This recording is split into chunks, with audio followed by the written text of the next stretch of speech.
Rajputana PG college की online classes में मैं राम सिंह यादव आप सभी का हार्दिक अभिनंदन एवं स्वागत करता हूँ। क्लास बीएससी पार्ट थर्ड में पेपर चल रहा था अपने पास abstract algebra.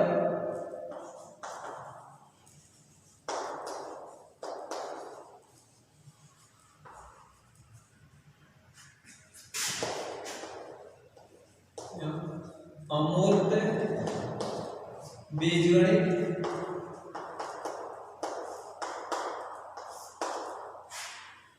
Unit number 5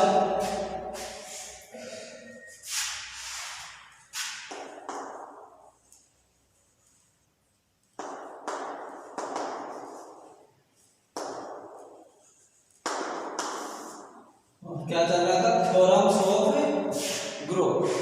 group पर क्या है कि थ्योरम से इंपॉर्टेंट जो मुख्य प्रमेय है important theorems of group.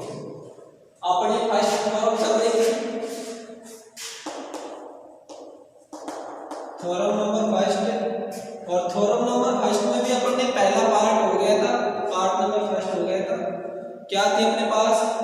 Theorem यदि जी स्टार एक ग्रुप हो, जी स्टार क्या दे रखा था? जी एक ग्रुप दे रखा था और स्टार उसके अंदर क्या थी? एक द्विचर संक्रिया। तब अपने को पहला सिद्ध करना था कि जी के अंदर तत्समक अवयव अद्वितीय होता है, कि जी के अंदर जो आइडेंटिटी एलिमेंट है वो क्या होता है? अद्वितीय, यानी कि उसके बराबर दूसरा कोई एलिमेंट नहीं होता। तो इसके लिए अपन ने इसको कल प्रूफ किया था। अपन ने ग्रुप जी के अंदर क्या माने थे? ई और वी डैश दो तत्समक अवयव लिए थे और लास्ट में उन दोनों को क्या दिखा दिया था? इक्वल। तो वो क्या हो गया था कि जी में तत्समक अवयव क्या होता है? अद्वितीय होता है या यूनिक होता है। Number second theorem number first है और इसका पार्ट सेकंड क्या था? स्टेटमेंट प्रत्येक ए बिलोंग्स टू जी, प्रत्येक स्मॉल ए बिलोंग्स टू जी का प्रतिलोम अवयव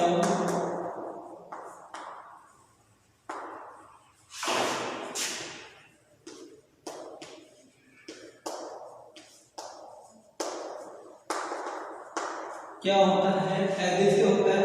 और देख क्या रखा था अपने को? जी स्टार क्या था? एक ग्रुप। तब अपने को ये सिद्ध करना था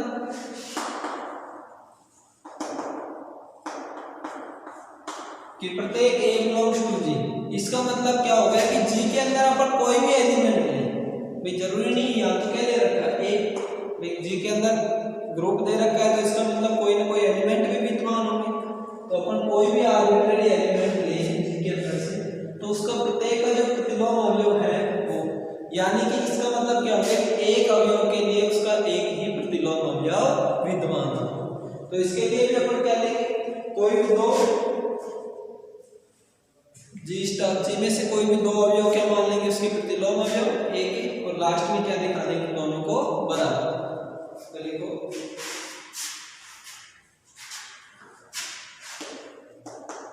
दिया क्या है? माना कि जी स्टार क्या दे रखा है? एक ग्रुप है।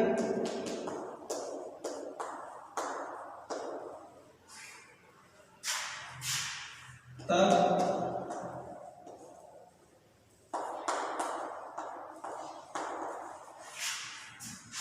प्रत्येक, इसका मतलब क्या हो गया? और एक प्रत्येक एक बिलोंग्स टू जी के लिए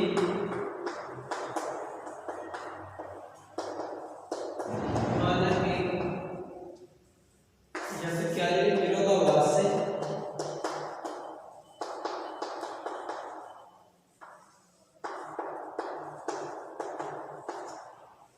विरोधाभास से लिखते हैं, विरोधाभास से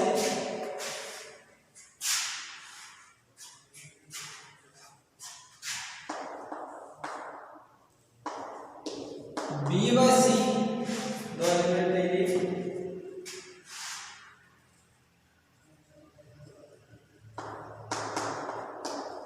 दो प्रतिलोम अवयव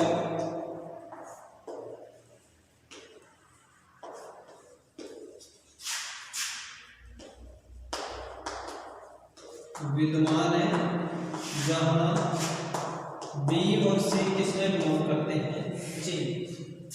देखो अपने को क्या सिद्ध करना था कि प्रत्येक अवयव ए बिलोंग्स टू जी के लिए, मतलब कोई भी अपन एक अवयव ले तो उसके लिए क्या होना चाहिए, सिंगल प्रतिलोम अवयव या यूनिक होना चाहिए प्रतिलोम अवयव। तो इसको अपन किस प्रकार सिद्ध करेंगे, वही विरोधाभास लेंगे। भाई इसमें क्या दे रखा है, यूनिक दे रखा है, तो अपन क्या लेंगे, डबल लेंगे यहाँ से कि माना कि अपन ए बिलोंग्स टू जी के लिए विरोधाभास से मानते हैं कि बी और सी क्या है, दो प्रतिलोम अवयव विद्यमान है जहां पर बी और सी दोनों किसके अंदर बिलोंग कर रहे हैं, जी के अंदर, बी और सी। अब प्रतिलोम अवयव की डेफिनेशन क्या होती है अपन ने पढ़ी थी। ए तो क्या दे रखा है, अवयव दे रखा है, जब इसकी संक्रिया प्रतिलोम अवयव से करवाते हैं ए इनवर्स या बी और सी माना, तो क्या आना चाहिए अपने पास, क्या आता है, आइडेंटिटी एलिमेंट, और आइडेंटिटी एलिमेंट क्या है यहाँ पर, ई। तो देखिए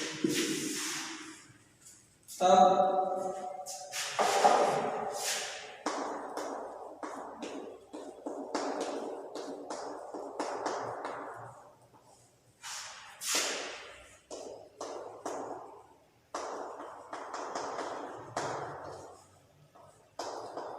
प्रतिलोम अवयव की परिभाषा से क्या हो जाएगा, ए स्टार बी इक्वल टू ई, ये तो किसके लिए, for b belongs to G. अपन ने क्या दे रखा, b equal to B star, ये होगी समीकरण नंबर 1। अब अपन ने क्या माना था, सी भी माना था इसका प्रतिलोम, तो for C belongs to G के लिए क्या हो जाएगा, ए star C equal to E equal to C star A, और ये क्या हो जाएगी समीकरण नंबर।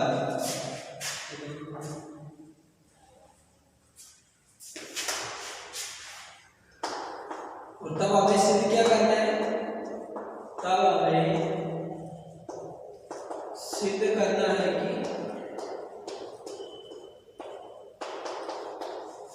B इक्वल टू क्या आना चाहिए, C। ये अपने को प्रूव करना है। नोट करें,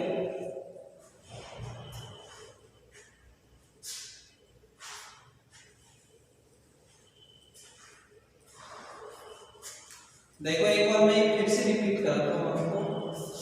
अपने को पहले दे रखा था, ये पहली जो थ्योरम थी इंपॉर्टेंट थ्योरम है, और जो ये स्टेटमेंट है ये अपन जो भी ग्रुप में पढ़ेंगे या अलजेब्रा में जो भी पढ़ेंगे अपन पूरे कंप्लीट, उसमें चारों स्टेटमेंट आगे अपन डायरेक्ट काम में लेंगे कि प्रत्येक अवयव के लिए ग्रुप में क्या होता है, एक तत्समक अवयव होता है, अद्वितीय होता है, और ग्रुप के प्रत्येक अवयव के लिए एक प्रतिलोम अवयव अद्वितीय होता है। तो सबसे पहले अपने पास ये था कि ग्रुप जी स्टार दे रखा था, उसके लिए क्या दे रखा था कि प्रत्येक स्मॉल ए बिलोंग्स टू जी का प्रतिलोम अवयव अद्वितीय होता है, ये दे रखा था। अब इसके लिए देखो अपन क्या किया, भाई कोई भी चीज अपने को यूनिक सिद्ध करनी है तो उसके लिए सरल सी बात अपन क्या लेंगे, कोई भी दो अवयव ले लेंगे उसके लिए। तो माना कि ए के लिए बिलोंग्स टू जी के लिए दो प्रतिलोम अवयव बी और सी जी में इस प्रकार विद्यमान है। अब प्रतिलोम अवयव की परिभाषा अपन ने फर्स्ट से पढ़ते आ रहे हैं, जब ग्रुप में अपन सिद्ध करते थे भाई ग्रुप में तो प्रतिलोम की एग्जिस्टेंस ऑफ इनवर्स एलिमेंट क्या लिखते थे, ए स्टार बी या A star A inverse equal to ई। ये प्रतिलोम अवयव की किसी भी अवयव से अपन संक्रिया कराते हैं उस अवयव से, तो क्या आता है उसका आइडेंटिटी एलिमेंट। तो यहाँ से देखो ए स्टार बी इक्वल टू क्या है अपने पास ई, या फिर बी स्टार ए क्रमिक नियम का पालन करता है, तो ये दूसरा अवयव क्या है सी प्रतिलोम, तो ए स्टार सी इक्वल टू क्या है बी और इक्वल टू सी स्टार ए। ये क्या है प्रतिलोम अवयव की डेफिनेशन। और अपने को सिद्ध क्या करना है, बी इक्वल टू सी। यदि बी और सी दोनों बराबर आ जाएंगे तो इसका मतलब क्या हो गया कि प्रतिलोम अवयव क्या होता है, यूनिक होता है। नोट हो गया, अब देखो अपन लेंगे बी इक्वल टू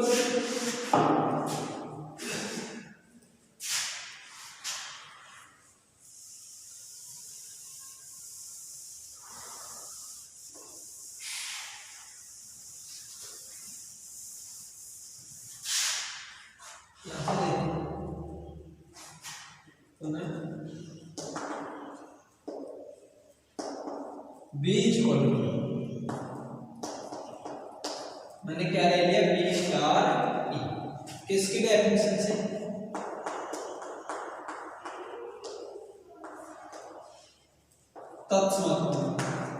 तत्समक अवयव की डेफिनेशन से ये लिख सकता हूं मैं, B equal to B star E, क्योंकि तत्समक अवयव के किसी भी अवयव से संक्रिया कराने पर इसमें कोई फर्क नहीं पड़ता। तो बी इक्वल टू क्या हो गया, बी स्टार। अब यहां से देखिए बी स्टार, ये क्या था अपने पास, A star B, B star ई की वैल्यू देखो समीकरण से क्या थी अपने पास, ए स्टार सी बी है, सी स्टार ए बी है, बी स्टार ए बी है और ए स्टार ए बी। चारों वैल्यू किसकी है अपने पास, ई की। अपन क्या लें, बी स्टार, ए की जगह में क्या लें, ए स्टार सी, क्योंकि सी की वैल्यू क्यों लेंगे अपन, क्योंकि इधर से अपन ने बी ले रखा है, अपने को बी इक्वल टू क्या दिखाना है, सी दिखाना है। तो यहां से देखो ये कहां से लिख दिया अपन ने, समीकरण 2 से, क्योंकि समीकरण 2 में तो दे रखा था B equal to C star A star C. अब देखो इसमें अपन ने क्या पढ़ा था, ग्रुप में जी स्टार ग्रुप दे रखा है, और ग्रुप दे रखा है तो वो क्या करेगा, साचर्य के नियम का पालन करेगा। यहां से देखो कितने अवयव हैं, बी स्टार ए स्टार सी, 3 अवयव है, तो इसको क्या लिख सकते हैं, बी स्टार ए स्टार सी, और यहां से ये किससे आया,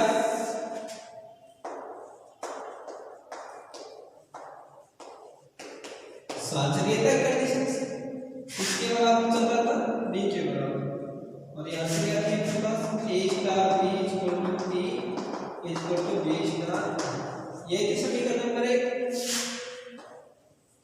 बी इक्वल टू। अब देखो यहां से समीकरण नंबर 1 से a star B equal to क्या था, ई, और b star a equal to भी क्या था, ई। तो बताओ क्या लिख सकते हैं, लिख सकते हैं इसको, ई स्टार सी, किससे, समीकरण 1। इवन कोष्टक में साइड में लिख दिया आपकी सहायता के लिए कि ये कहां से है, समीकरण 2 से, ये वैल्यू साचर्य के नियम से, ये समीकरण 1 से। और फिर से बताओ b equal to E star C, बताओ आइडेंटिटी क्या है, तत्समक अवयव है, और तत्समक अवयव के किसी से भी संक्रिया कराएंगे तो वो अवयव क्या आएगा, उसी अवयव के बराबर। तो बताओ e की c से संक्रिया कराएंगे क्या आएगा, c। बताओ क्या आ गया, b इक्वल टू c, और अपने को सिद्ध क्या करना था, यही तो सिद्ध करना था, b इक्वल टू c, क्योंकि b और c दोनों क्या माने थे अपन ने, प्रतिलोम अवयव एक एक, और दोनों क्या है, बराबर है। इसका मतलब g के प्रत्येक अवयव का प्रतिलोम अवयव अद्वितीय होता है। ये दोबारा से किससे लिखेंगे, e star c equal to c तत्समक अवयव। नोट करो इसको, स्क्रीनशॉट ले लो।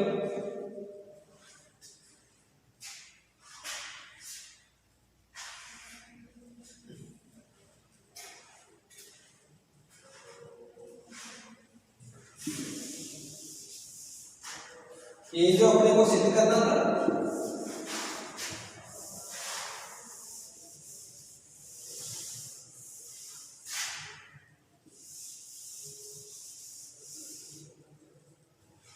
आता क्या लिख सकते हैं,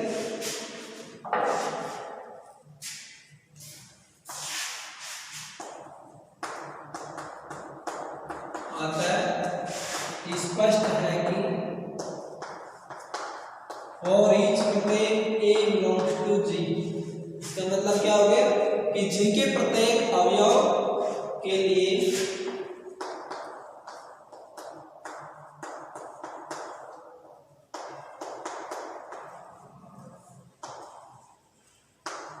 प्रतिलोम अवयव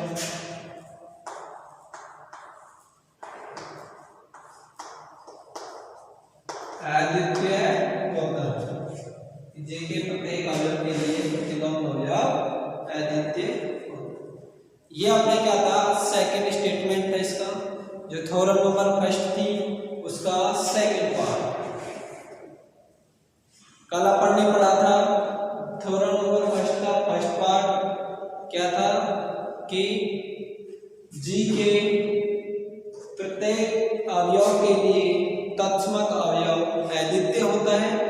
और आज सेकंड नंबर पे पढ़ा था कि प्रत्येक ए बिलोंग्स टू जी का प्रतिलोम अवयव, कल तत्समक अवयव का पढ़ा था और ये प्रतिलोम अवयव। आज लिखेंगे next number third,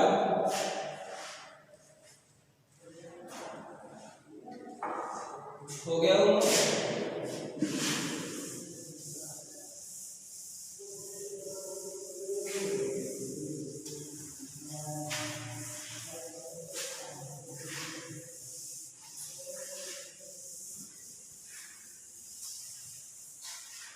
theorem number first का था statement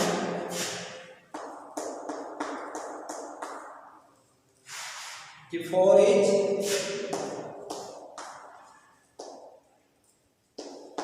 A belongs to G, then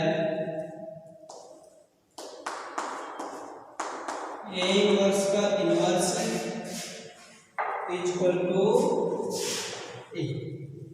ये सिद्ध करना, इसका मतलब देखो पहले इस स्टेटमेंट का मीनिंग समझो और ये कहाँ में आएगा अपने पास। कंडीशन क्या दे रखी थी पहले हमने, जी स्टार क्या दे रखा था ये कि जी एक क्या है ग्रुप है और स्टार उस पर क्या है एक द्विचर संक्रिय binary operation. For each A belongs to G, अपन ने जी का कोई भी क्या नहीं लिया, आर्बिट्रेरी एलिमेंट ले रखा है स्वेच्छ अवयव अपनी चर से ए बिलोंग्स टू जी। देन हमने को सिद्ध करना है ए इनवर्स का इनवर्स, मतलब ए इनवर्स का मतलब क्या हो गया, ए का प्रतिलोम अवयव। ये प्रतिलोम को तो किससे डिनोट करते हैं, इनवर्स से।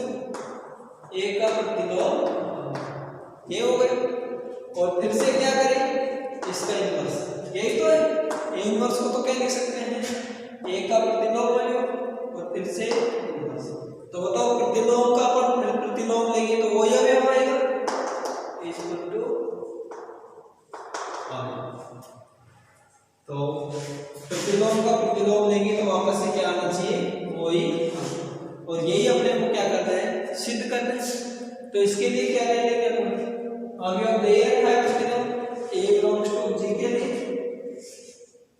तो इसकी किससे संक्रिया कराएंगे, एक बार A star A inverse, A inverse ही तो है इसका प्रतिलोम अवयव, क्या आ जाएगा आइडेंटिटी एलिमेंट या ए स्टार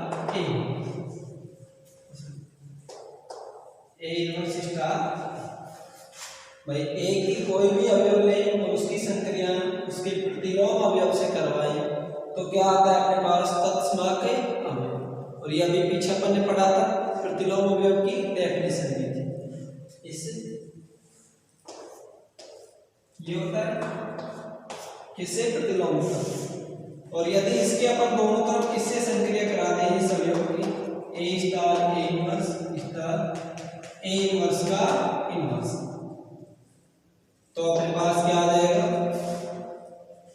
ए स्टार, इसको इधर रख लेंगे और ये क्या हो जाएगा साचर्य का नियम, ये साचर्यता का नियम हो जाएगा ना ए स्टार, ये क्या हो जाएगा ए इनवर्स स्टार ए इनवर्स का इनवर्स।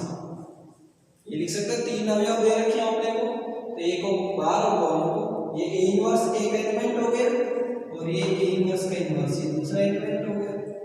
जब एक अवयव की संक्रिया उसके प्रतिलोम से अवयव हो तो क्या हो जाएगा वो आइडेंटिटी एलिमेंट, और ये क्या हो जाएगा ए स्टार ई इक्वल टू, मतलब किसी भी अवयव की उसके तत्समक से हम संक्रिया कराएंगे तो क्या आएगा वही अवयव आएगा, क्या हो जाएगा। तो नेक्स्ट में अपन नेक्स्ट क्लास में ये पढ़ेंगे इसको।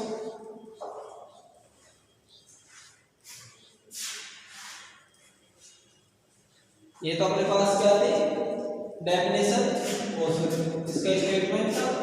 ये मैंने इसको जनरल रूप से समझाया कि अपने पास क्या होता है, इनवर्स का मतलब क्या